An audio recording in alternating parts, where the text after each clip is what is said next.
সূরা আল মায়েদা। বিসমিল্লাহির রহমানির রহিম। রহমান রহিম আল্লাহ তাআলার নামে শুরু করছি। হে ঈমানদার বান্দারা, তোমরা যারা ঈমান এনেছ, তোমরা ওয়াদাসমূহ পূরণ করো। মনে রেখো, তোমাদের জন্য 4 পা বিশিষ্ট পোষা জন্তু হালাল করা হয়েছে, তবে সেসব জন্তু ছাড়া যা বিবরণ সহ একটু পরেই তোমাদের পড়ে শোনানো হচ্ছে। এহরাম বাঁধা অবস্থায় কিন্তু এসব হালাল জন্তু শিকার করা বৈধ মনে করো না। হ্যাঁ, আল্লাহ তাআলা যা চান সে আদেশই তিনি জারি করেন। হে ঈমানদার বান্দারা, তোমরা আল্লাহ তাআলার নিদর্শনসমূহের অসম্মান করো না। সম্মানিত মাসগুলোকেও যুদ্ধ বিগ্রহের জন্য কখনো হালাল বানিয়ে নিও না। আল্লাহর নামে উৎসর্গীকৃত জন্তুসমূহ ও যেসব জন্তুর গলায় উৎসর্গের চিহ্ন হিসেবে পট্টি বেঁধে দেওয়া হয়েছে, যারা আল্লাহর অনুগ্রহ ও সন্তুষ্টি অর্জনের লক্ষ্যে আল্লাহর পবিত্র কাবা ঘরের দিকে রওনা দিয়েছে, তাদের তোমরা অসম্মান করো না। তোমরা যখন এহরাম মুক্ত হবে তখন তোমরা শিকার করতে পারো। বিশেষ কোন একটি সম্প্রদায়ের বিদ্বেষ এমন বিদ্বেষ যার কারণে তারা তোমাদের আল্লাহ তাআলার পবিত্র মসজিদে আসার পথ বন্ধ করে দিয়েছিল, যেন তোমাদের কোন রকম সীমা লঙ্ঘন করতে প্ররোচিত না করে। তোমরা শুধু নেক কাজ ও তাকওয়ার ব্যাপারেই একে অপরের সহযোগিতা করো। পাপ ও বাড়াবাড়ির কাজে কখনো একে অপরের সহযোগিতা করো না। সর্বাবস্থায় আল্লাহ তাআলাকে ভয় করো, কেননা আল্লাহ তাআলা পাপের দণ্ডদানের ব্যাপারে অত্যন্ত কঠোর।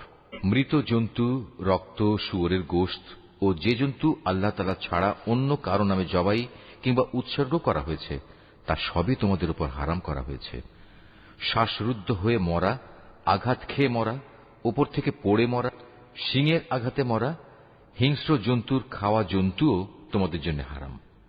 তবে তোমরা তা যদি জীবিত অবস্থায় পেয়ে জবাই করে থাকো তাহলে তা হারাম নয়। পূজার বেদিতে বলি দেওয়া জন্তুও হারাম। লটারি কিংবা জুয়ার তীর নিক্ষেপ করে ভাগ্য নির্ণয় করা হারাম। এর সবকটাই হচ্ছে বড় বড় গুনার কাজ। আজ কাফেররা তোমাদের দিন নির্মূল করা সম্পর্কে হতাশ হয়ে পড়েছে, সুতরাং তোমরা তাদের ভয় করো না, বরং আমাকেই ভয় করো। আজ আমি তোমাদের জন্য তোমাদের দিন পরিপূর্ণ করে দিলাম, আর তোমাদের উপর আমার প্রতিশ্রুত নিয়ামতও আমি পূর্ণ করে দিলাম। তোমাদের জন্য জীবনের ব্যবস্থা হিসেবে আমি ইসলামকেই মনোনীত করলাম। হারামের ব্যাপারে মনে রেখো, যদি কোনো ব্যক্তি ক্ষুধা তাড়নায় হারাম খেতে বাধ্য হয় কিন্তু ইচ্ছা করে সে কোনো পাপের দিকে ঝুঁকে পড়তে না চায়, তার ব্যাপারটা আলাদা। অবশ্যই আল্লাহ তাআলা ক্ষমাশীল ও পরম দয়ালু। তারা তোমার কাছ থেকে জানতে চাইবে কোন কোন জিনিস তাদের জন্য হালাল করা হয়েছে। তুমি তাদের বলো, সব ধরনের পাকসাপ বস্তুই তোমাদের জন্য হালাল করা হয়েছে, এবং সেসব শিকারী জন্তু ও পাখির ধরে আনা জন্তু ও পাখিও তোমরা খাও, যাদের তোমরা শিকার করার নিয়ম শিক্ষা দিয়েছ, যেভাবে আল্লাহ তাআলা তোমাদের শিক্ষা দিয়েছিলেন। তবে এর উপর অবশ্যই আল্লাহ তাআলার নাম নেবে। তোমরা আল্লাহ তাআলাকে ভয় করো, আল্লাহ তাআলা দ্রুত হিসাব গ্রহণকারী। আজ তোমাদের জন্য যাবতীয় পাক জিনিস হালাল করা হলো। যাদের উপর আল্লাহর কিতাব নাজিল করা হয়েছে তাদের খাবারও তোমাদের জন্য হালাল, আবার তোমাদের খাদ্যদ্রব্যও তাদের জন্য হালাল। চরিত্রের সংরক্ষিত দুর্গে অবস্থানকারী মোমেন নারী ও তোমাদের আগে যাদের কিতাব দেওয়া হয়েছিল, যখন তোমরা তাদের মোহরানা আদায় করে দেবে, সেসব আহলে কিতাব সতী সাধ্বী নারীরাও তখন তোমাদের জন্য হালাল হয়ে যাবে। তোমরা থাকবে চরিত্রের রক্ষক হয়ে, কামনা চরিতার্থ করে কিংবা গোপন অভিসারী উপপত্নী বানিয়ে নয়। যে কেউই ঈমান অস্বীকার করবে তার জীবনের সব কর্মই নিষ্ফল হয়ে যাবে, এবং শেষ বিচারের দিনে সে হবে চরমভাবে ক্ষতিগ্রস্তদের একজন। হে ঈমানদার ব্যক্তিরা, তোমরা যখন নামাজের জন্য দাঁড়াবে, তোমরা তোমাদের পুরো মুখমণ্ডল ও কনুই পর্যন্ত তোমাদের হাত দুটো ধুয়ে নেবে। অতঃপর তোমাদের মাথা মাসেহ করবে এবং পা দুটো গোড়ালি পর্যন্ত ধুয়ে নেবে। কখনো যদি এমন বেশি নাপাক হয়ে যাও যাতে গোসল করা ফরজ হয়ে যায়, তাহলে গোসল করে ভালোভাবে পবিত্র হয়ে নেবে। যদি তোমরা অসুস্থ হয়ে পড়ো কিংবা তোমরা যদি সফরে থাকো, অথবা তোমাদের কেউ যদি মলমূত্র ত্যাগ করে আসে, অথবা যদি নারী সম্ভোগ করে থাকো, তাহলে পানি দিয়ে পবিত্রতা অর্জন করো। আর যদি পানি না পাও তাহলে পবিত্র মাটি দিয়ে তায়াম্মুম করে নাও। আর তায়াম্মুমের নিয়ম হচ্ছে, সেই পবিত্র মাটি দিয়ে তোমরা তোমাদের মুখমণ্ডল ও হাত মাসেহ করে নেবে। মূলত আল্লাহ তাআলা কখনো পরিষ্কার পরিচ্ছন্নতার ব্যাপারে তোমাদের কষ্ট দিতে চান না, বরং তিনি চান তোমাদের পাক সাফ করে দিতে, এবং এভাবেই তিনি তোমাদের উপর তার নিয়ামতসমূহ পূর্ণ করে দিতে চান, যাতে করে তোমরা তাঁর কৃতজ্ঞতা আদায় করতে পারো। তোমাদের উপর আল্লাহ তাআলার নিয়ামতসমূহ তোমরা স্মরণ করো, এবং তোমাদের কাছ থেকে যে পাকা প্রতিশ্রুতি তিনি গ্রহণ করেছিলেন সে কথাও ভুলে যেও না। যখন তোমরা তার সাথে অঙ্গীকার করে বলেছিলে, হে আমাদের মালিক, আমরা তোমার কথা শুনলাম এবং তা মেনে নিলাম। তোমরা আল্লাহ তাআলাকে ভয় করো। অবশ্যই আল্লাহ তাআলা তোমাদের অন্তরে যা কিছু আছে সে সম্পর্কে সম্যক অবগত আছেন। হে ঈমানদার লোকেরা, তোমরা আল্লাহর জন্য সত্য ও ন্যায়ের উপর সাক্ষী হয়ে অবিচলভাবে দাঁড়িয়ে থেকো। মনে রাখবে, বিশেষ কোন সম্প্রদায়ের দুশমনী যেন তোমাদের এমনভাবে প্ররোচিত না করে এর ফলে তোমরা ন্যায় ও ইনসাফের পথ থেকে সরে আসবে। তোমরা ইনসাফ করো, কারণ এই কাজটি আল্লাহ তাআলাকে ভয় করে চলার অধিক নিকটতর। তোমরা আল্লাহ তাআলাকে ভয় করো। অবশ্যই আল্লাহ তাআলা তোমাদের কর্মকাণ্ড সম্পর্কে পূর্ণাঙ্গ ওয়াকিবহাল রয়েছেন। ঈমান আনে এবং নেক কাজ করে, আল্লাহ তাআলা তাদের সবাইকে এই বলে প্রতিশ্রুতি দিয়েছেন যে তাদের জন্য তার কাছে বিশেষ ক্ষমা ও মহা পুরস্কার রয়েছে। অপরদিকে যারা কুফরি করছে এবং আমার আয়াতসমূহকে অস্বীকার করেছে, তারা সবাই হচ্ছে জাহান্নামের অধিবাসী। হে ঈমানদার ব্যক্তিরা, তোমাদের উপর আল্লাহর নিয়ামত স্মরণ করো, যখন একটি জনগোষ্ঠী তোমাদের বিরুদ্ধে হাত ওঠাতে উদ্যত হয়েছিল, তখন আল্লাহ তাআলা তাদের সে হাত তোমাদের উপর আক্রমণ করা থেকে সংযত করে দিলেন। অতঃপর তোমরা আল্লাহ তাআলাকে ভয় করো। মোমেনদের তো আল্লাহ তাআলার উপরই ভরসা করা উচিত। আল্লাহ তাআলা বনী ইসরাইলদের কাছ থেকে আনুগত্যের অঙ্গীকার গ্রহণ করলেন। অতঃপর আমি এ কাজের জন্য তাদের মধ্যে থেকে 12 জন সর্দার নিযুক্ত করলাম। আল্লাহ তাআলা তাদের বললেন, অবশ্যই আমি তোমাদের সাথে আছি। তোমরা যদি নামাজ প্রতিষ্ঠা করো, যাকাত আদায় করো, আমার রসুলদের উপর ঈমান আনো এবং দ্বীনের কাজে যদি তোমরা তাদের সাহায্য সহযোগিতা করো, সর্বোপরি আল্লাহ তাআলাকে তোমরা যদি উত্তম ঋণ প্রদান করো, তাহলে অবশ্যই আমি তোমাদের গুনাহসমূহ মোচন করে দেব এবং তোমাদের আমি এমন এক জান্নাতে প্রবেশ করাবো যার তলদেশ দিয়ে ঝর্ণাধারা প্রবাহিত হয়। এরপর যদি কোনো ব্যক্তি আল্লাহকে অস্বীকার করে, তাহলে সে সরল পথ থেকে বিচ্যুত হয়ে পড়বে। অতঃপর তাদের সেই অঙ্গীকার ভঙ্গ করার কারণে আমি তাদের উপর অভিশাপ নাজিল করেছি এবং তাদের হৃদয় কঠিন করে দিয়েছি। তাদের চরিত্রই ছিল তারা আল্লাহর কালামকে তার নির্দিষ্ট অর্থ থেকে সরিয়ে নিয়ে বিকৃত করে দিত। হেদায়েতের যা কিছু তাদের শিক্ষা দেয়া হয়েছিল তার অধিকাংশ কথাই তারা ভুলে গেল। প্রতিনিয়ত তুমি তাদের দেখতে পাবে, তাদের সামান্য একটি অংশ ছাড়া অধিকাংশ মানুষই আল্লাহর সাথে বিশ্বাসঘাতকতা করে চলেছে। অতএব তুমি তাদের ক্ষমা করে দাও। যথাসম্ভব তুমি তাদের সংস্রব এড়িয়ে চলো। অবশ্যই আল্লাহ তাআলা কল্যাণকামী মানুষদের ভালোবাসেন। আমি তো তাদের কাছ থেকেও আনুগত্যের অঙ্গীকার গ্রহণ করেছিলাম, যারা বলে আমরা খ্রিস্টান সম্প্রদায়ের লোক। অতঃপর এরাও সে অঙ্গীকার সম্পর্কিত অধিকাংশ কথা ভুলে গেল যা তাদের স্মরণ করানো হয়েছিল। সুতরাং আমিও তাদের পরস্পরের মধ্যে কিয়ামত পর্যন্ত এক স্থায়ী শত্রুতা ও বিদ্বেষের বীজ বপন করে দিলাম। অচিরেই আল্লাহ তাআলা তাদের বলে দেবেন দুনিয়ার জীবনে তারা যা কিছু উদ্ভাবন করত। হে আহলে কিতাবরা, তোমাদের কাছে আমার পক্ষ থেকে রসূল এসেছে। আগের কিতাবে যা কিছু তোমরা এতদিন গোপন করে রেখেছিলে তার বহু কিছুই সে তোমাদের বলে দিচ্ছে, আবার অনেক কিছু সে এড়িয়েও যাচ্ছে। তোমাদের কাছে এখন তো আল্লাহর পক্ষ থেকে আলোকবর্তিকা এবং সুস্পষ্ট কিতাবও এসে হাজির হয়েছে। যে আল্লাহর সন্তুষ্টি লাভ করতে চায়, এই কিতাব দ্বারা আল্লাহ তাআলা তার শান্তি ও নিরাপত্তার পথ বাতলে দেন।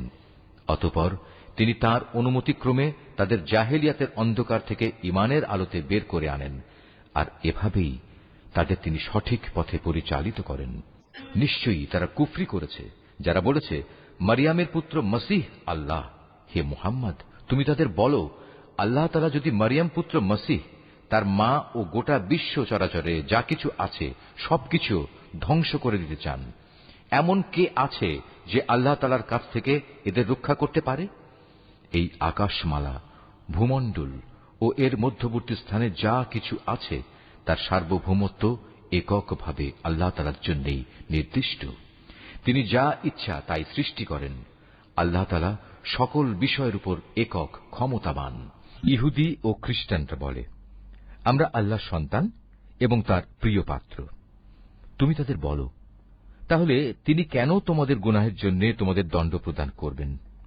মূলত তোমরা সবাই হচ্ছ আল্লাহর সৃষ্টি করা কতিপয় মানুষ। আল্লাহ তাআলা তার বান্দাদের যাকে ইচ্ছা ক্ষমা করে দেন, আবার যাকে ইচ্ছা তিনি শাস্তি প্রদান করেন। আসমান সমূহ ও জমিনের মধ্যবর্তী সব কিছুর একক মালিকানা আল্লাহ তাআলার জন্যই নির্দিষ্ট। সব কিছুকে তাঁর দিকেই ফিরে যেতে হবে। হে আহলে কিতাবরা, রসুলদের আগমন ধারার উপরেই আমার পক্ষ থেকে তোমাদের কাছে একজন রসুল এসেছে। সে তোমাদের জন্য আমার কথাগুলো সুস্পষ্টভাবে বর্ণনা করছে, যাতে করে তোমরা বিচারের কাঠগড়ায় দাঁড়িয়ে একথা বলতে না পারো যে, কই আমাদের কাছে জান্নাতের সুসংবাদ বহনকারী ও জাহান্নামের সতর্ককারী হিসেবে কেউ তো আগমন করেনি। আজ সত্যি সত্যি তোমাদের কাছে সুসংবাদবাহী ও সতর্ককারী একজন রসুল এসে গেছে। বস্তুত আল্লাহ তাআলা সর্ববিষয়ে শক্তিমান। স্মরণ করো, যখন মূসা তার জাতিকে বলেছিল, হে আমার সম্প্রদায়ের লোকেরা, আল্লাহ তাআলা তোমাদের উপর যে নিয়ামত নাজিল করেছেন তা তোমরা স্মরণ করো। যখন তিনি তোমাদের মাঝে বহু নবী পয়দা করেছেন, তিনি তোমাদের এ জমিনের শাসনকর্তা বানিয়েছেন। এছাড়াও তিনি তোমাদের এমন সব নিয়ামত দান করেছেন যা এ বিশ্ব জগতে এর আগে তিনি আর কাউকে দান করেননি। হে আমার জাতি, আল্লাহ তাআলা তোমাদের জন্য যে পবিত্র ভূখণ্ড লিখে রেখেছেন, তোমরা তাতে প্রবেশ করো এবং এ অগ্রাভিযানে কখনো পশ্চাদাপসরণ করো না। তারপরেও তোমরা যদি ফিরে আসো তাহলে ভীষণ ক্ষতিগ্রস্ত হবে। তারা বলল, হে মূসা, আমরা কিভাবে সেই জনপদে প্রবেশ করব?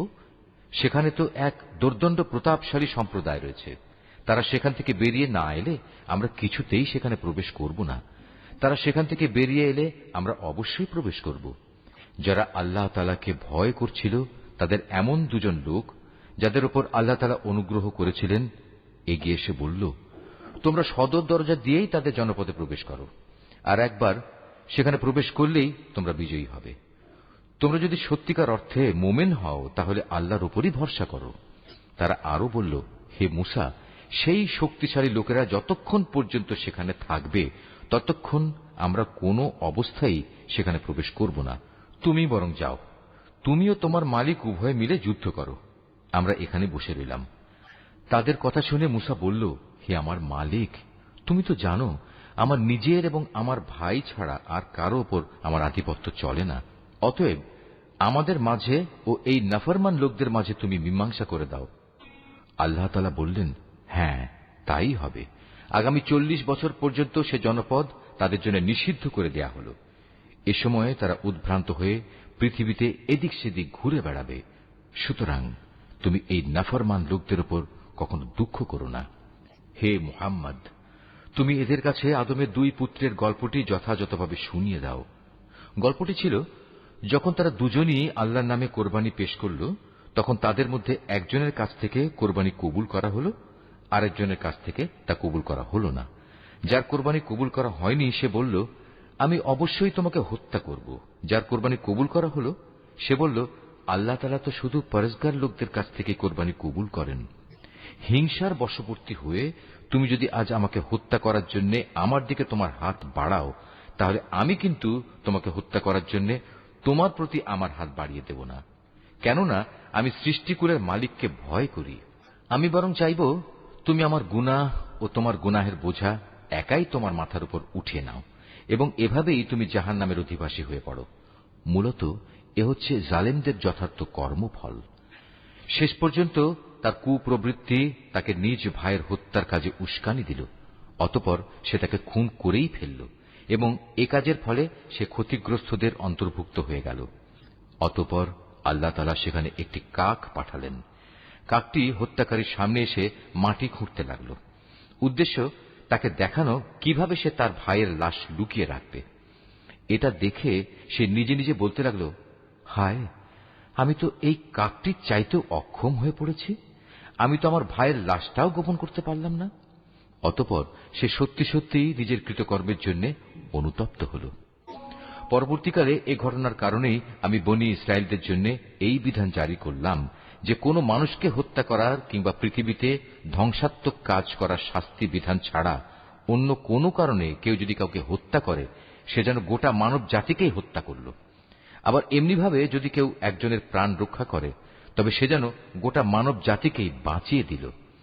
এদের কাছে আমার রসুলরা সুস্পষ্ট নিদর্শন নিয়ে এসেছিল, তারপরেও এদের অধিকাংশ লোক এ জমিনের বুকে সীমা লঙ্ঘনকারী হিসেবেই থেকে গেল। আল্লাহ তাআলা ও তার রসুলের বিরুদ্ধে যুদ্ধ করে এবং আল্লাহর জমিনে বিপর্যয় সৃষ্টির অপচেষ্টা করে, তাদের জন্য নির্দিষ্ট শাস্তি হচ্ছে এই যে তাদের হত্যা করা হবে কিংবা তাদের শূলবিদ্ধ করা হবে, অথবা বিপরীত দিক থেকে তাদের হাত পা কেটে ফেলা হবে কিংবা দেশ থেকে তাদের নির্বাসিত করা হবে। এই অপমানজনক শাস্তি তাদের দুনিয়ার জীবনের জন্য। তাছাড়া পরকালে তাদের জন্য ভয়াবহ আযাব তো রয়েছেই। তবে এটা তাদের জন্য নয় যাদের উপর তোমাদের আধিপত্য স্থাপিত হবার আগেই তারা তওবা করেছে। তোমরা জেনে রেখো, আল্লাহ তাআলা একান্ত ক্ষমাশীল ও পরম করুণাময়। হে মানুষ, তোমরা যারা ঈমান এনেছ আল্লাহ তাআলাকে ভয় করো এবং তার দিকে ধাবিত হওয়ার জন্য উপায় খুঁজতে থাকো। তার বিশেষ একটা উপায় হচ্ছে তোমরা আল্লাহর পথে জিহাদ করো, সম্ভবত তোমরা সফলকাম হতে পারবে। আর যারা ঈমান আনতে অস্বীকার করেছে, কিয়ামতের দিন পৃথিবীর সমুদয় ধন দৌলতও যদি তাদের করায়ত্ত থাকে, তার সাথে আরও যদি সমপরিমাণ সম্পদ তাদের কাছে থাকে, এ সম্পদ মুক্তিপণ হিসেবে দিয়েও যদি সে কিয়ামতের দিন জাহান্নামের আযাব থেকে মুক্তি পেতে চায়, তাও সম্ভব হবে না। তার কাছ থেকে এর কিছুই সেদিন গ্রহণ করা হবে না। তাদের জন্য সেদিন কঠোর আযাব নির্ধারিত থাকবে। তারা সেদিন দোজখের আযাব থেকে বেরিয়ে আসতে চাইবে, কিন্তু কোনো অবস্থায় তারা সেখান থেকে বেরিয়ে আসতে পারবে না। তাদের জন্য স্থায়ী আযাব নির্দিষ্ট হয়ে আছে। পুরুষ ও নারী এদের যে কেউই চুরি করবে তাদের হাত দুটো কেটে ফেলো। এটা তাদেরই কর্মফল এবং আল্লাহর পক্ষ থেকে নির্ধারিত দণ্ড। আল্লাহ তাআলা মহা শক্তিশালী ও প্রবল প্রজ্ঞাময়। হ্যাঁ, যে ব্যক্তি এ জঘন্য জুলুম করার পর আল্লাহ তাআলার কাছে তওবা করবে এবং নিজের সংশোধন করে নেবে, অবশ্যই আল্লাহ তাআলা তার তওবা কবুল করবেন। আল্লাহ তাআলা নিঃসন্দেহে বড় ক্ষমাশীল ও দয়াময়। তুমি কি একথা জানো না, এই আকাশমণ্ডলী ও জমিনের একক সার্বভৌমত্ব একমাত্র আল্লাহ তাআলার জন্য? তিনি যাকে ইচ্ছা তাকে শাস্তি দেন, আবার যাকে ইচ্ছা তাকে তিনি মাফ করে দেন। কেননা সবকিছুর উপর তিনিই হচ্ছেন একক ক্ষমতাবান। রাসূল, যারা দ্রুত গতিতে কুফরির পথে ধাবিত হচ্ছে তারা যেন তোমাকে দুঃখ না দেয়। এরা সে দলের লোক যারা মুখে মুখে বলে আমরা ঈমান এনেছি, কিন্তু সত্যিকার অর্থে তাদের অন্তর কখনো ঈমান আনেনি। আর তাদের ব্যাপারও নয় যারা ইহুদি, তারা মিথ্যা কথা শোনার জন্য সদা কান খাড়া করে রাখে এবং তাদের বন্ধু সম্প্রদায়ের যেসব লোক কখনো তোমার কাছে আসেনি, এরা সেই অপর সম্প্রদায়টির জন্যই নিজেদের কান খাড়া করে রাখে। আল্লাহর কিতাবের কথাগুলো আপন জায়গায় বিন্যস্ত থাকার পরেও এরা তা বিকৃত করে বেড়ায় এবং অন্যদের কাছে এরা বলে, হ্যাঁ, যদি এ ধরনের কোনো বিধান তোমাদের দেওয়া হয় তাহলে তোমরা তা গ্রহণ করো, আর সে ধরনের কিছু না দেয়া হলে তোমরা তা থেকে সতর্ক থেকো। আসলে আল্লাহ তাআলা যার পথচ্যুতি চান তাকে আল্লাহর পাকড়াও থেকে বাঁচানোর জন্য তুমি তো কিছুই করতে পারো না। এরাই হচ্ছে সেসব হতভাগ্য লোক। আল্লাহ তাআলা কখনো যাদের অন্তরগুলোকে পাক সাফ করার ইরাদা পোষণ করেন না, তাদের জন্য পৃথিবীতে যেমনি রয়েছে অপমান ও লাঞ্ছনা, পরকালেও তেমনি তাদের জন্য অপেক্ষা করছে ভয়াবহ আযাব। ইহুদিদের চরিত্র হচ্ছে এরা যেমন মিথ্যা কথা শুনতে অভ্যস্ত, তেমনি এরা হারাম মাল খেতেও ওস্তাদ। অতএব এরা যদি কখনো কোনো বিচার নিয়ে তোমার কাছে আসে, তাহলে তুমি চাইলে তাদের বিচার করতে পারো কিংবা তাদের উপেক্ষা করো। যদি তুমি তাদের ফিরিয়ে দাও তাহলে নিশ্চিত থাকো এরা তোমার কোনোই অনিষ্ট করতে পারবে না। তবে যদি তুমি তাদের বিচার ফয়সালা করতে চাও তাহলে অবশ্যই ন্যায় বিচার করবে। নিঃসন্দেহে আল্লাহ তাআলা ন্যায় বিচারকদের ভালোবাসেন। এসব লোক কিভাবে তোমার কাছে বিচারের ভার নিয়ে হাজির হবে যখন তাদের নিজেদের কাছেই আল্লাহর পাঠানো তাওরাত মজুদ রয়েছে? তাতেও তো বিচার আচার সংক্রান্ত আল্লাহর বিধান আছে। তুমি যা কিছুই করো না কেন, একটু পরেই তারা তোমার কাছ থেকে মুখ ফিরিয়ে নেবে। এরা আসলে ঈমানদারই নয়। নিঃসন্দেহে আমি মূসার কাছে তাওরাত নাজিল করেছি, তাতে তাদের জন্য পথ নির্দেশ ও আলোকবর্তিকা বর্তমান ছিল। আমার নবীরা যারা আমার বিধানেরই অনুবর্তন করত, ইহুদি জাতিকে এ হেদায়েত মোতাবেকই আইন কানুন প্রদান করত, নবীদের পর তাদের জ্ঞান সাধক ও ধর্মীয় পণ্ডিতরাও এ অনুযায়ী বিচার ফয়সালা করত। কেননা নবীর পর আল্লাহর কিতাব সংরক্ষণ করার দায়িত্ব এদেরই দেয়া হয়েছিল। তারা নিজেরাও ছিল এর প্রত্যক্ষ সাক্ষী। সুতরাং তোমরা মানুষদের ভয় না করে একান্তভাবে আমাকেই ভয় করো, আর আমার আয়াতসমূহ সামান্য মূল্যে বিক্রি করে দিও না। যারা আল্লাহর নাজিল করা আইন অনুযায়ী বিচার ফয়সালা করে না, তারাই হচ্ছে কাফের। তাওরাতে আমি তাদের জন্য বিধান নাজিল করেছিলাম যে তাদের জানের বদলে জান, চোখের বদলে চোখ, নাকের বদলে নাক, কানের বদলে কান, দাঁতের বদলে দাঁত। শাস্তি প্রয়োগের সময় এই শারীরিক জখমটাই কিন্তু আসল দণ্ড বলে বিবেচিত হয়। অবশ্য বাদীপক্ষের কেউ যদি এই দণ্ড মাফ করে দিতে চায়, তাহলে তা তার নিজের গুনাহখাতার জন্য কাফারা হিসেবে গণ্য হবে। আর যারাই আল্লাহ নাজিল করা বিধান অনুযায়ী বিচার ফয়সালা করবে না, তারা হচ্ছে জালেম। এ ক্রমধারায় অতঃপর আমি মরিয়ম পুত্র ঈসাকে পাঠিয়েছি। সে সময় আগে থেকে তাওরাতে যা কিছু অবশিষ্ট ছিল, সে ছিল তার সত্যতা স্বীকারকারী, আর আমি তাকে ইনজিল দান করেছি। তাতে ছিল হেদায়েত ও নূর।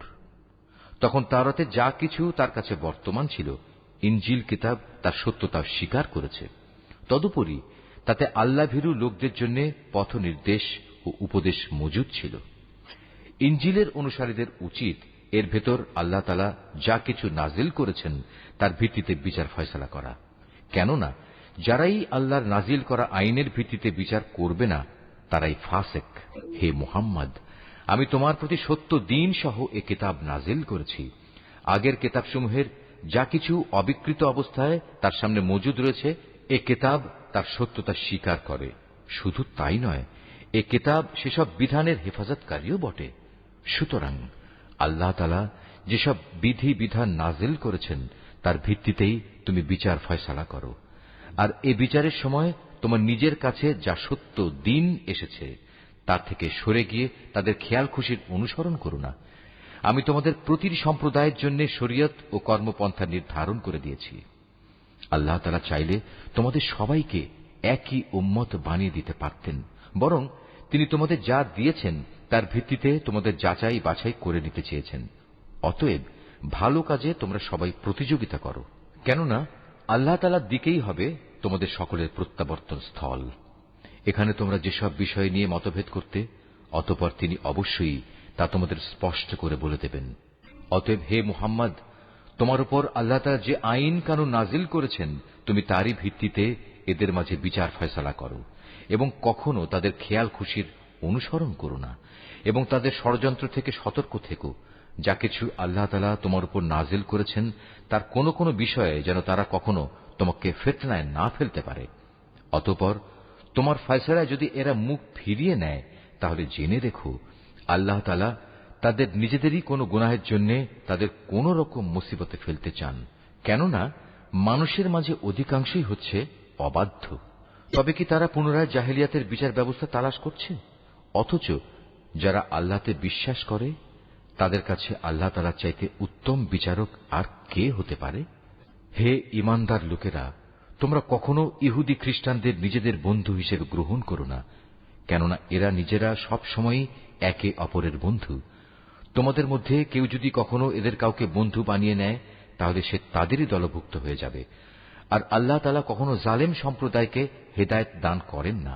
অতঃপর যাদের অন্তরে মুনাফিকির ব্যাধি রয়েছে, তাদের তুমি দেখবে তারা বিশেষ তৎপরতার সাথে এই বলে তাদের সাথে মিলিত হচ্ছে যে আমাদের আশঙ্কা হচ্ছে কোনো বিপর্যয় এসে আমাদের উপর আপতিত হবে। পরে হয়তো আল্লাহ তাআলা তোমাদের কাছে বিজয় নিয়ে আসবেন, কিংবা তার কাছ থেকে অন্য কিছু অনুগ্রহ তিনি দান করবেন।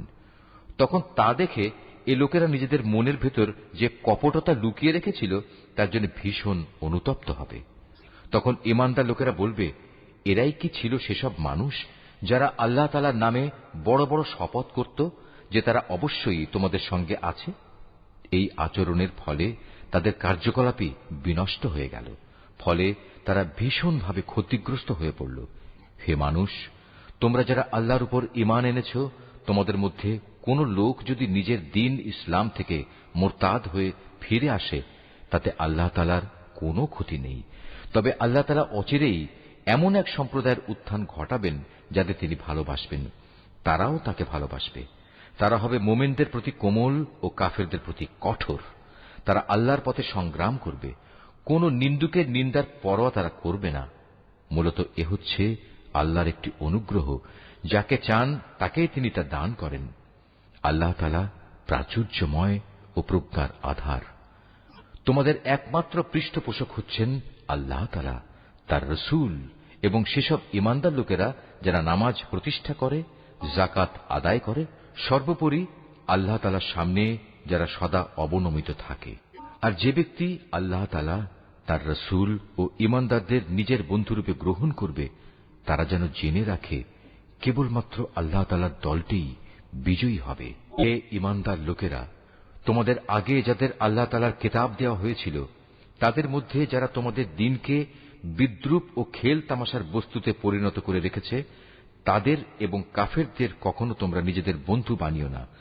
যদি তোমরা সত্যিকার অর্থে মোমেন হয়ে থাকো তাহলে একমাত্র আল্লাহ তাআলাকেই বন্ধু বানাও এবং তাঁকেই ভয় করো। যখন তোমরা মানুষদের নামাজের জন্য ডাকো তখন এই ডাককে এরা হাসি তামাশা ও খেলার বস্তু বানিয়ে দেয়। এরা হচ্ছে এমন এক সম্প্রদায় যারা হক বাতিলের কিছুই বোঝে না। হে রাসূল, তুমি এদের বলো, তোমরা যে আমাদের কাছ থেকে প্রতিশোধ নিচ্ছ তার কারণ এই যে আমরা আল্লাহর উপর ঈমান এনেছি এবং আমাদের উপর আগে ও বর্তমানে যা কিছু নাজিল করা হয়েছে তার উপর বিশ্বাস স্থাপন করেছি। আসলে তোমাদের অধিকাংশ মানুষই হচ্ছে গুনাহগার। হে রাসূল, তুমি বলো, আমি কি তোমাদের বলে দেব আল্লাহর কাছ থেকে সবচাইতে নিকৃষ্ট পুরস্কার কে পাবে? সে লোক হচ্ছে যার উপর আল্লাহ তাআলা অভিশাপ দিয়েছেন, যার উপর আল্লাহর ক্রোধ রয়েছে এবং যাদের কিছু লোককে তিনি বানর, কিছু লোককে শুয়োরে পরিণত করে দিয়েছেন, যারা মিথ্যা মাবুদের আনুগত্য স্বীকার করেছে। এরাই হচ্ছে সেসব লোক পরকালে যাদের অবস্থান হবে অত্যন্ত নিকৃষ্ট এবং দুনিয়াতেও এরা সরল পথ থেকে বহু দূরে বিচ্যুত হয়ে পড়েছে। তারা যখন তোমার সামনে আসে তখন বলে, আমরা ঈমান এনেছি। আসলে তারা তোমার কাছে কুফরি নিয়েই প্রবেশ করছিল এবং তা নিয়েই তোমার কাছ থেকে তারা বেরিয়ে গেছে। তারা মনের ভেতর যা কিছু লুকিয়ে রাখছিল আল্লাহ সে ব্যাপারে পূর্ণ ওয়াকেফাল রয়েছেন। এদের অনেককেই তুমি দেখতে পাবে গুনাহ করা, আল্লাহর সাথে বিদ্রোহ ও হারাম মাল ভোগ করার কাজে এরা একে অপরের সাথে প্রতিযোগিতা করে চলেছে। এরা যা কিছু করে মূলত তা বড়ই নিকৃষ্ট কাজ। কত ভালো হতো এদের ধর্মীয় নেতা ও পণ্ডিত ব্যক্তিরা যদি এদের এসব পাপের কথা ও হারাম মাল ভোগ করা থেকে বিরত রাখত, কারণ এরা যা কিছু সংগ্রহ করছে তা বড়ই জঘন্য। ইহুদিরা বলে আল্লাহর দানের হাত পা বাঁধা পড়ে গেছে। আসলে তাদের নিজেদের হাতই বাঁধা পড়ে গেছে। আর তারা যা কিছু বলেছে সে কারণে তাদের উপর আল্লাহ তাআলার অভিশাপ নাজিল করা হয়েছে। আল্লাহর তো দুনিয়া আখিরাতের উভয় হাতই মুক্ত। যেভাবে তিনি চান সেভাবেই তিনি দান করেন। প্রকৃত ঘটনা হচ্ছে তোমার মালিকের পক্ষ থেকে যা কিছু তোমার উপর নাজিল করা হয়েছে তা তাদের অনেকেরই সীমা লঙ্ঘন ও কুফরি বাড়িয়ে দিয়েছে। এই আচরণের ফলে আমি তাদের মাঝে কিয়ামত পর্যন্ত একটা শত্রুতা ও পরস্পর বিদ্বেষ সঞ্চার করে দিয়েছি। যখনই তারা যুদ্ধের আগুন জ্বালিয়ে দিতে চেয়েছে আল্লাহ তাআলা তখনই তা নিভিয়ে দিয়েছেন। তারা বারবার এ জমিনে বিপর্যয় সৃষ্টির প্রয়াস পেয়েছে। আসলে আল্লাহ তাআলা বিপর্যয় সৃষ্টিকারীদের মোটেই ভালোবাসেন না। যদি আহলে কিতাবরা ঈমান আনত এবং আল্লাহকে ভয় করত তবে অবশ্যই আমি তাদের গুনাহ খাতা মুছে দিতাম এবং তাদের আমি নিয়ামতে পরিপূর্ণ জান্নাতে প্রবেশ করাতাম। যদি তারা তাওরাত ও ইনজিল তথা তার বিধান প্রতিষ্ঠা করত আর যা তাদের উপর তাদের মালিকের কাছ থেকে নাজিল করা হয়েছে তার উপর প্রতিষ্ঠিত থাকত, তাহলে তারা রিজিক পেত তাদের মাথার উপরের আসমান থেকে ও তাদের পায়ের নিচের জমিন থেকে। তাদের মধ্যে অবশ্য একদল ন্যায় ও মধ্যপন্থী লোক রয়েছে, তবে তাদের অধিকাংশই হচ্ছে এমন যাদের কর্মফল খুবই নিকৃষ্ট। হে রাসূল, যা কিছু তোমার উপর নাজিল করা হয়েছে তা তুমি অন্যের কাছে পৌঁছে দাও। যদি তুমি তা না করো তাহলে তুমি তো মানুষদের কাছে তার বার্তা পৌঁছে দিলে না। আল্লাহ তাআলা তোমাকে মানুষের অনিষ্ট থেকে বাঁচিয়ে রাখবেন। নিশ্চয়ই আল্লাহ তাআলা কখনো কোনো অবাধ্য জাতিকে পথ প্রদর্শন করেন না। তুমি তাদের বলো, হে আহলে কিতাবরা, যতক্ষণ পর্যন্ত তোমরা তাওরাত, ইনজিল ও তোমাদের প্রতি তোমাদের মালিকের পক্ষ থেকে যা নাজিল করা হয়েছে তা প্রতিষ্ঠিত না করবে, ততক্ষণ পর্যন্ত মনে করতে হবে তোমরা কোনো কিছুর উপরই প্রতিষ্ঠিত নেই। তোমার মালিকের কাছ থেকে যা কিছু তোমার প্রতি নাজিল করা হয়েছে তা তাদের অনেকেরই সীমা লঙ্ঘন ও কুফরি বাড়িয়ে দেবে। সুতরাং তুমি এই কাফের সম্প্রদায়ের জন্য মোটেই আফসোস করো না। নিশ্চয়ই ইহুদি, সাবেই, খ্রিস্টান যে কেউই এক আল্লাহ তাআলা ও শেষ বিচার দিনের উপর ঈমান আনবে এবং সৎকর্ম করবে, তাদের কোনো ভয় নেই। পরকালেও তাদের কোনো দুশ্চিন্তাগ্রস্ত হতে হবে না। বনী ইসরায়েলের কাছ থেকে আমি আনুগত্যের অঙ্গীকার আদায় করে নিয়েছিলাম এবং সে মোতাবেক আমি তাদের কাছে রসুলদের প্রেরণ করেছিলাম। কিন্তু যখনই কোন রসুল তাদের কাছে এমন কোন বিধান নিয়ে হাজির হয়েছে যা তাদের পছন্দসই ছিল না, তখনই তারা এই রসুলদের একদলকে মিথ্যাবাদী বলেছে, আরেক দলকে তারা হত্যা করেছে। তারা ধরে নিয়েছিল এত কিছু করা সত্ত্বেও তাদের উপর কোনো বিপর্যয় আসবে না, তাই তারা সত্য গ্রহণ করার ব্যাপারে অন্ধ ও বধির হয়ে থাকল। তারপরেও আল্লাহ তাআলা তাদের প্রতি ক্ষমা পরবশ হলেন। তাদের অনেকেই আবার অন্ধ ও বধির হয়ে গেল। তারা যা কিছু করেছে আল্লাহ তাআলা তা পর্যবেক্ষণ করছেন। নিশ্চয়ই তারা কাফের হয়ে গেছে যারা একথা বলেছে আল্লাহ হচ্ছেন মারিয়ামের পুত্র মসীহ, অথচ মসীহ নিজেই একথা বলেছে যে, হে বনী ইসরাইল, তোমরা এক আল্লাহর ইবাদত করো, যিনি আমারও মালিক, তোমাদেরও মালিক। মূলত যে কেউই আল্লাহর সাথে শরীক করবে, আল্লাহ তাআলা তার উপর জান্নাত হারাম করে দেবেন, আর তার স্থায়ী ঠিকানা হবে জাহান্নাম। এই জালেমদের সেদিন কোনো সাহায্যকারী থাকবে না। তারাও কুফরি করেছে যারা বলেছে তিনজনের মধ্যে তৃতীয় জন হচ্ছেন আল্লাহ, অথচ এক আল্লাহ তাআলা ছাড়া আর কোন ইলাহ নেই। তারা যদি এখনো তাদের এসব অলীক কথাবার্তা থেকে ফিরে না আসে, তবে তাদের মাঝে যারা একথা বলে কুফরি করেছে তাদের অবশ্যই কঠিন যন্ত্রণাদায়ক আযাবে পেয়ে যাবে। তারা কি আল্লাহর কাছে তওবা করবে না? কখনো কি তারা তাঁর কাছে ক্ষমা প্রার্থনা করবে না? আল্লাহ তাআলা বড়ই ক্ষমাশীল ও দয়াময়। মারিয়াম পুত্র মসীহ তো রসুল ছাড়া কিছুই ছিল না। তার আগেও তার মতো অনেক রসুল গত হয়েছে। তার মা ছিল এক সত্যনিষ্ঠ মহিলা। তারা মা ও ছেলে উভয়ই আর দুদষ্টি মানুষের মতো করেই খাবার খেত। তুমি লক্ষ্য করে দেখো আমি কিভাবে আমার আয়াতগুলো খুলে খুলে বর্ণনা করছি। তুমি দেখো কিভাবে তারা সত্য বিমুখ হয়ে যাচ্ছে। তুমি বলো, তোমরা কি আল্লাহকে বাদ দিয়ে এমন কিছুর ইবাদত করছো যা তোমাদের কোনো ক্ষতি কিংবা উপকার কিছুই করার ক্ষমতা নেই? প্রকৃতপক্ষে আল্লাহ তাআলা সব কিছুই শোনেন এবং সবকিছুই জানেন। তুমি বলো, হে আহলে কিতাবরা, তোমরা কখনো নিজেদের দ্বীনের ব্যাপারে অন্যায় বাড়াবাড়ি করো না। মসীহের ব্যাপারে তোমরা সেসব জাতির খেয়াল খুশির অনুসরণ করো না যারা তোমাদের আগেই পথভ্রষ্ট হয়ে গেছে এবং তারা অনেক লোককেই গোমরাহ করে দিয়েছে, আর তারা নিজেরাও সহজ সরল পথ থেকে বিচ্যুত হয়ে গেছে। বনী ইসরায়েলদের আরও যারা মসীহের ব্যাপারে আল্লাহর এ ঘোষণা অস্বীকার করেছে, তাদের উপর দাউদ ও মরিয়ম পুত্র ঈসার মুখ থেকে অভিশাপ দেওয়া হয়েছে, কেননা তারা আল্লাহর বিরুদ্ধে বিদ্রোহ করেছে এবং সীমা লঙ্ঘন করেছে। তারা যেসব গর্হিত কাজ করত তা থেকে তারা একে অপরকে বারণ করত না। তারা যা করত নিঃসন্দেহে তা ছিল নিকৃষ্ট। তুমি তাদের মাঝে এমন বহু লোককে দেখতে পাবে যারা ঈমানদারদের বদলে কাফেরদের সাথে বন্ধুত্ব করতে বেশি আগ্রহী। অবশ্য তারা নিজেরা যা কিছু অর্জন করে সামনে পাঠিয়েছে তাও অতি নিকৃষ্ট। এ কারণে আল্লাহ তাআলা তাদের উপর ক্রোধান্বিত হয়েছেন। এ লোকেরা চিরকাল আযাবেই নিমজ্জিত থাকবে। তারা যদি সত্যি আল্লাহ তাআলা, তার নবী ও তার প্রতি যা নাজিল করা হয়েছে তার প্রতি যথাযথ ঈমান আনত, তাহলে এরা কাফেরদের বন্ধু হিসেবে গ্রহণ করত না। কিন্তু তারা তো অধিকাংশই হচ্ছে গুনাহগার। অবশ্যই তোমরা ঈমানদারদের সাথে শত্রুতার ব্যাপারে ইহুদি ও মুশরিকদেরই বেশি কঠোর দেখতে পাবে। অপরদিকে মুমিনদের সাথে বন্ধুত্বের ব্যাপারে তোমরা সেসব লোককে কিছুটা নিকটতর পাবে যারা বলেছে আমরা খ্রিস্টান।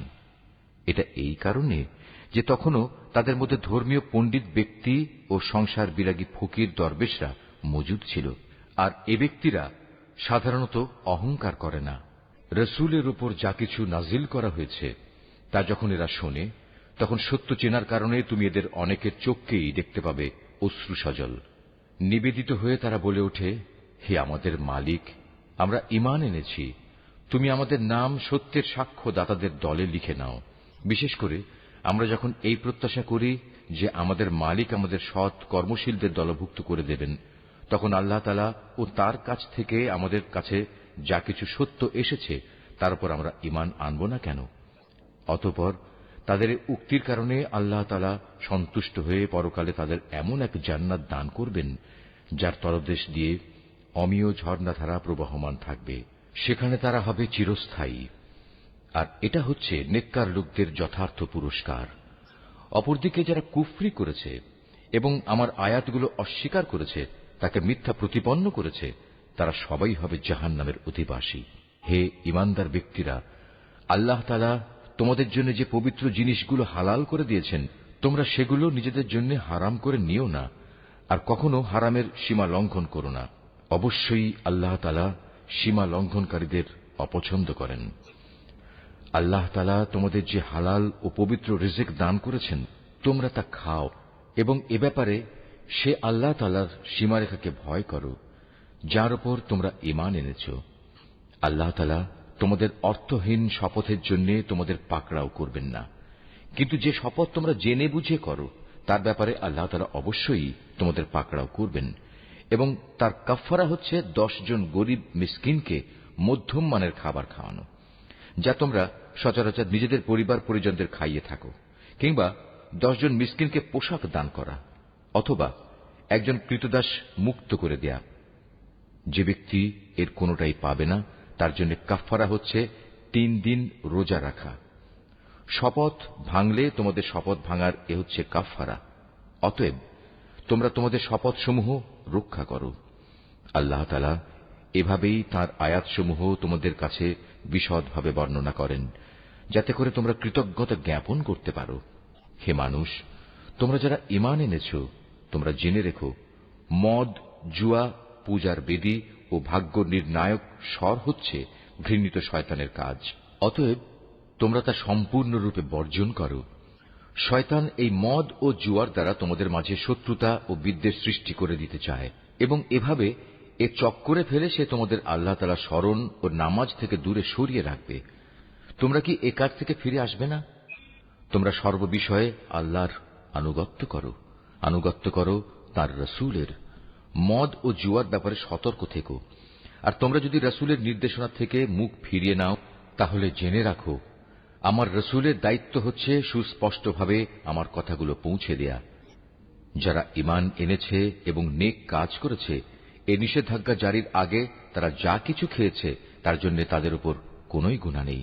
হ্যাঁ, ভবিষ্যতে যদি তারা সাবধান থাকে, আল্লাহর উপর ঈমান আনে এবং নেক আমল করে, অতঃপর আল্লাহ তাআলার নিষেধ থেকে তারা সতর্ক থাকে, একইভাবে যতক্ষণ পর্যন্ত তারা ঈমান আনবে ও নেক আমল করবে, সর্বদা আল্লাহকে ভয় করবে ও সততার নীতি অবলম্বন করতে থাকবে, আল্লাহ তাআলা অবশ্যই তাদের ক্ষমা করে দেবেন, কেননা আল্লাহ তাআলা সৎ কর্মশীল মানুষদের ভালোবাসেন।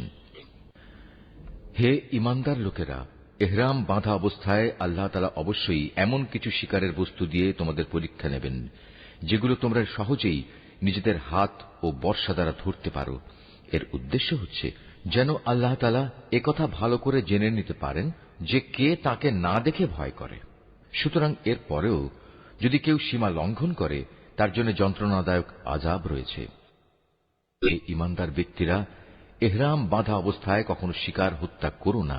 যদি তোমাদের কেউ এ অবস্থায় জেনে বুঝে কোন শিকারী জন্তু হত্যা করে, তার জন্য এর বিনিময় হচ্ছে সে যে জন্তু হত্যা করেছে তার সমান পর্যায়ে একটি গৃহপালিত জন্তু কোরবানি হিসেবে কাবায় পৌঁছে দেবে, যার ফয়সালা করবে তোমাদের দুজন ন্যায়বান বিচারক ব্যক্তি। কিংবা তার জন্য কাফফারা হবে কয়েকজন গরিব মিসকিনকে খাওয়ানো অথবা সমপরিমাণ রোজা রাখা, যাতে করে সে আপন কৃতকর্মের স্বাদ গ্রহণ করতে সক্ষম হয়। এ নিষেধাজ্ঞা জারির আগে যা কিছু গত হয়ে গেছে আল্লাহ তাআলা তা মাফ করে দিয়েছেন, কিন্তু এরপর যদি কেউ এর পুনরাবৃত্তি করে, তাহলে আল্লাহ তাআলা অবশ্যই তার কাছ থেকে প্রতিশোধ নেবেন। আর আল্লাহ তাআলা পরাক্রমশালী ও প্রতিশোধ গ্রহণে প্রবল শক্তিমান। তোমাদের জন্য সমুদ্রের শিকার হালাল করা হয়েছে এবং তার খাবার হচ্ছে তোমাদের জন্য ও সমুদ্রের পর্যটকদের জন্য উৎকৃষ্ট সম্পদ। মনে রাখবে, যতক্ষণ পর্যন্ত তোমরা ইহরাম বাঁধা অবস্থায় থাকবে ততক্ষণ পর্যন্ত শুধু স্থলভাগের শিকারই তোমাদের জন্য হারাম থাকবে। তোমরা ভয় করো আল্লাহ তাআলাকে, যার সমীপে তোমাদের সবাইকে জড়ো করা হবে। আল্লাহ তাআলা খানায়ে কাবাকে সম্মানিত করেছেন মানব জাতির জন্য ভিত্তি হিসেবে। তিনি একে প্রতিষ্ঠা করেছেন। একইভাবে তিনি সম্মানিত করেছেন হজের পবিত্র মাসগুলোকে, কোরবানির জন্তুগুলোকে এবং এ উদ্দেশ্যে বিশেষ পট্টি বাঁধা জন্তুগুলোকে। এসব বিধান এজন্যই দেয়া হয়েছে যাতে করে তোমরা একথা জেনে নিতে পারো যে আকাশমালা ও পৃথিবীর যেখানে যা কিছু আছে আল্লাহ তাআলা তা সবই জানেন, আর নিশ্চয়ই আল্লাহ তাআলা সব বিষয়ে সর্বজ্ঞ। তোমরা জেনে রাখো, আল্লাহ তাআলা শাস্তি দানের ব্যাপারে যেমনি কঠোর, তেমনি পুরস্কারের বেলায় আল্লাহ তাআলা অত্যন্ত ক্ষমাশীল ও পরম দয়ালু। রসুলের দায়িত্ব হেদায়েতের বাণী পৌঁছে দেওয়া ছাড়া আর কিছুই নয়। আর তোমরা যা কিছু প্রকাশ করো, যা কিছু গোপন রাখো, আল্লাহ তাআলা তা সবই জানেন। হে রসুল, তুমি বলো, পাক এবং নাপাক জিনিস কখনো সমান হতে পারে না। নাপাক জিনিসের প্রাচুর্য যতই তোমাকে চমৎকৃত করুক না কেন। অতএব হে জ্ঞানবান মানুষেরা, তোমরা আল্লাহকে ভয় করো। আশা করা যায় তোমরা সফলকাম হতে পারবে। হে ঈমানদার লোকেরা, আল্লাহর নবীর কাছে এমন সব বিষয় নিয়ে প্রশ্ন করো না যার জবাব প্রকাশ করা হলে তাতে তোমাদেরই কষ্ট হবে। অবশ্য কোরআন নাজিল হবার মুহূর্তে যদি তোমরা সে প্রশ্ন করো তাহলে তা তোমাদের কাছে প্রকাশ করা হবে। এই বিধান জারির আগে যা কিছু হয়ে গেছে তা আল্লাহ তাআলা তোমাদের মাফ করে দিয়েছেন, কেননা আল্লাহ তাআলা পরম ক্ষমাশীল ও ধৈর্যশীল। তোমাদের আগেও কিছু সম্প্রদায় তাদের নবীকে এ ধরনের প্রশ্ন করত, কিন্তু এর পরক্ষণেই তারা তা অমান্য করতে শুরু করল। দেবতার উদ্দেশ্যে প্রেরিত কান ছেঁচড়া বহিরা, দেবতার নামে উৎসর্গীকৃত সায়েবা, দেবতার উদ্দেশ্যে ছেড়ে দেয়া নর ও মাদি বাচ্চা প্রসবকারী ওয়াসিলা ও দেবতার উদ্দেশ্যে ছেড়ে দেয়া 10 বাচ্চা প্রসবকারিণী উশরি হাম, এর কোনটাই কিন্তু আল্লাহ তাআলা নির্দিষ্ট করে দেননি, বরং কাফেররাই এসব কুসংস্কার দিয়ে আল্লাহর উপর মিথ্যা আরোপ করে। আর এদের অধিকাংশ লোক তো সত্য মিথ্যার তফাৎটুকু উপলব্ধি করে না। তখন এদের বলা হয়, আল্লাহ তাআলা যা কিছু নাজিল করেছেন তোমরা সেদিকে এসো, এসো তাঁর রসুলের দিকে। তখন তারা বলে, আমরা আমাদের বাপ দাদাদের যে বিধানের উপর পেয়েছি তাই আমাদের জন্য যথেষ্ট। যদিও তাদের বাপ দাদারা সত্য মিথ্যা সম্পর্কে কিছুই জানত না এবং তারা হেদায়েত প্রাপ্তও ছিল না। হে ঈমানদার লোকেরা, তোমাদের নিজেদের দায়িত্ব তোমাদের নিজেদের ওপর। অন্য কোনো ব্যক্তি যদি গোমরা হয়ে গিয়ে থাকে তাহলে সে পথভ্রষ্ট ব্যক্তি তোমাদের কোনো ক্ষতি সাধন করতে পারবে না, যতক্ষণ পর্যন্ত তোমরা নিজেরা সঠিক পথের উপর চলতে থাকবে। তোমাদের সবাইকে আল্লাহর দিকেই ফিরে যেতে হবে। অতঃপর আল্লাহ তাআলা তোমাদের সেদিন বলে দেবেন তোমরা কে কি করেছিলে। হে ঈমানদার ব্যক্তিরা, তোমাদের কারো যখন মৃত্যুর সময় এসে উপনীত হয়, ওসিয়ত করার এ মুহূর্তে তোমরা তোমাদের মধ্যে থেকে 2 জন ন্যায়পরায়ণ মানুষকে সাক্ষী বানিয়ে রাখবে। আর যদি তোমরা প্রবাসে থাকো এবং এ সময় যদি তোমাদের উপর মৃত্যুর বিপদ এসে পড়ে, তখন বাইরের লোকদের মধ্যে থেকে 2 জন ব্যক্তিকে সাক্ষী বানিয়ে নেবে। পরে যদি এ ব্যাপারে তোমাদের কোনো সন্দেহ দেখা দেয় তাহলে সাক্ষী 2 জনকে নামাজের পর আটকে রাখবে। অতঃপর তারা আল্লাহর নামে কসম করে বলবে, আমরা কোনো স্বার্থের খাতিরে এ সাক্ষ্য বিক্রি করব না। এর কোনো পক্ষ আমাদের ঘনিষ্ঠ আত্মীয় হলেও নয়। আমরা আল্লাহর জন্য এ সাক্ষ্য গোপন করব না। আমরা যদি তেমন কিছু করি তাহলে আমরা গুনাহগারদের দলে শামিল হয়ে যাব। যদি একথা প্রকাশ পায় এ বাইরের 2 জন সাক্ষী অপরাধে লিপ্ত ছিল, তাহলে আগে যাদের স্বার্থহানি ঘটেছিল তাদের মধ্যে থেকে 2 জন সাক্ষী তাদের স্থলাভিষিক্ত হবে। তারা এসে আল্লাহর নামে শপথ করে বলবে, আমাদের সাক্ষ্য অবশ্যই তাদের সাক্ষ্য অপেক্ষা বেশি সত্যভিত্তিক হবে। আমরা সাক্ষ্যের ব্যাপারে সীমা লঙ্ঘন করিনি। আমরা যদি তেমনটি করি তাহলে আমরা জালেমদের দলভুক্ত হয়ে পড়ব। এ পদ্ধতিতে মানুষদের ঠিকমতো সাক্ষ্য দানের অধিকতর সম্ভাবনা আছে, অথবা তারা অন্ততপক্ষে এ ভয় করবে যে তাদের কসম করার পর আবার অন্য কোনো কসম দ্বারা তা বাতিল করে দেয়া হবে। তোমরা আল্লাহ তাআলাকে ভয় করো এবং রসুলের কথা শোনো। আল্লাহ তাআলা কখনো পাপী লোকদের সৎপথে পরিচালিত করেন না। যেদিন আল্লাহ তাআলা সকল রসুলকে একত্রিত করে জিজ্ঞাসা করবেন, তোমাদের দাওয়াতের প্রতি মানুষদের পক্ষ থেকে কিভাবে সাড়া দেওয়া হয়েছিল? তারা বলবে, আমরা তো তার কিছুই জানি না, যাবতীয় অদৃশ্য বিষয় তুমিই পরিজ্ঞাত। স্মরণ করো যখন আল্লাহ তাআলা বলবেন, হে মারিয়াম পুত্র ঈসা, আমার সেই নিয়ামতের কথা স্মরণ করো যা আমি তোমাকে ও তোমার মাকে দান করেছিলাম। যখন আমি পবিত্র আত্মা দিয়ে তোমাকে সাহায্য করেছিলাম, তুমি মানুষের সাথে যেমনি দোলনায় থাকতে কথা বলতে, তেমনি বলতে পরিণত বয়সেও। আমি যখন তোমাকে কিতাব, জ্ঞান বিজ্ঞান, তাওরাত ও ইনজিল দান করেছিলাম, তখন তুমি আমারই হুকুমে কাঁচা মাটি দিয়ে পাখি সদৃশ্য আকৃতি বানাতে, অতঃপর তাতে ফুঁ দিতে, আর আমার আদেশক্রমেই তা পাখি হয়ে যেত। আমারই হুকুমে তুমি জন্মান্ধ ও কুষ্ঠ রোগীকে নিরাময় করে দিতে। আমারই আদেশে তুমি মৃতদেহ থেকে জীবন বের করে আনতে। পরে যখন তুমি তাদের কাছে নবুয়তের এসব নিদর্শন নিয়ে পৌঁছলে, তখন তাদের মধ্যে যারা তোমাকে অস্বীকার করেছিল তারা বলল, এই নিদর্শনগুলো জাদু ছাড়ার কিছুই নয়। তখন আমি তোমার কোন অনিষ্ট সাধন থেকে বনী ইসরায়েলদের নিবৃত্ত করে রেখেছিলাম। আরো স্মরণ করো যখন আমি হাওয়ারীদের অন্তরে এ প্রেরণা দিয়েছিলাম যে তোমরা আমার প্রতি ও আমার রসুলের প্রতি ঈমান আনো। তারা বলল, হে মালিক, আমরা তোমার উপর ঈমান আনলাম। তুমি এ কথা সাক্ষ্য থেকো যে আমরা তোমার অনুগত ছিলাম। অতঃপর যখন এই হাওয়ারীদের দল বলল, হে মারিয়াম পুত্র ঈসা, তোমার মালিক কি আসমান থেকে খাবার সজ্জিত একটি টেবিল আমাদের জন্য পাঠাতে পারেন না?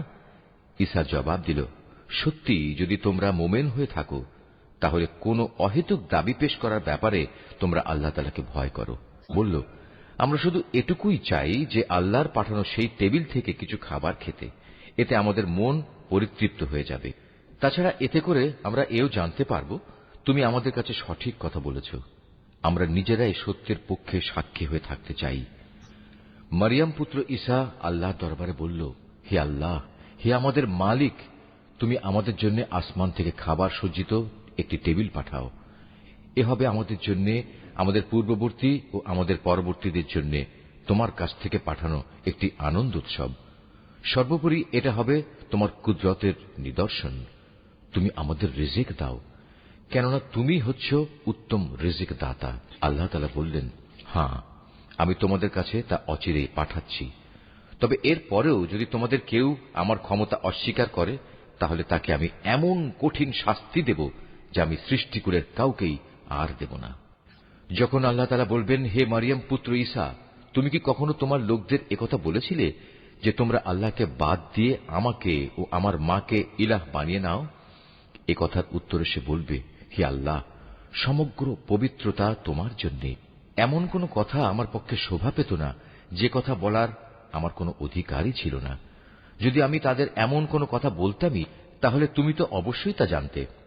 নিশ্চয়ই তুমি তা জানো আমার মনে যা কিছু আছে, কিন্তু আমি তো জানি না তোমার মনে কি আছে। যাবতীয় গোপন বিষয় অবশ্যই তুমি সম্যক জ্ঞাত আছো। তুমি আমাকে যা কিছু বলতে হুকুম করেছ, আমি তো তাদের তাছাড়া অন্য কিছুই বলিনি।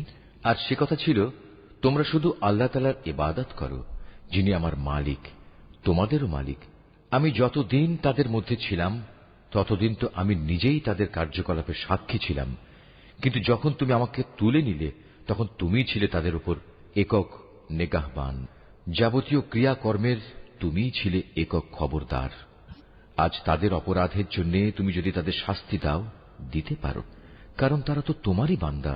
আর তুমি যদি তাদের ক্ষমা করে দাও, তাও তোমার মর্জি। তুমিই হচ্ছ বিপুল ক্ষমতাশালী, প্রজ্ঞাময়। আল্লাহ তাআলা বলবেন, হ্যাঁ, এ হচ্ছে সেদিন যেদিন সত্যাশ্রয়ী ব্যক্তিরা তাদের সততার জন্য প্রচুর কল্যাণ লাভ করবে। আর সে কল্যাণ হচ্ছে তাদের জন্য এমন সুরম্য জান্নাতের ব্যবস্থা করে রাখা হয়েছে যার তলদেশ দিয়ে অমেয় ঝর্ণাধারা প্রবাহিত থাকবে। সেখানে তারা চিরদিন থাকবে। আল্লাহ তাআলা তাদের উপর সন্তুষ্ট থাকবেন এবং তারাও আল্লাহর উপর সন্তুষ্ট থাকবে। বস্তুত এ হচ্ছে এক মহা সাফল্য। আকাশমালা ও জমিন এবং এর মধ্যবর্তী সমগ্র সৃষ্টি লোকের বাদশাহিত আল্লাহর জন্যই, এবং তিনি সবকিছুর উপর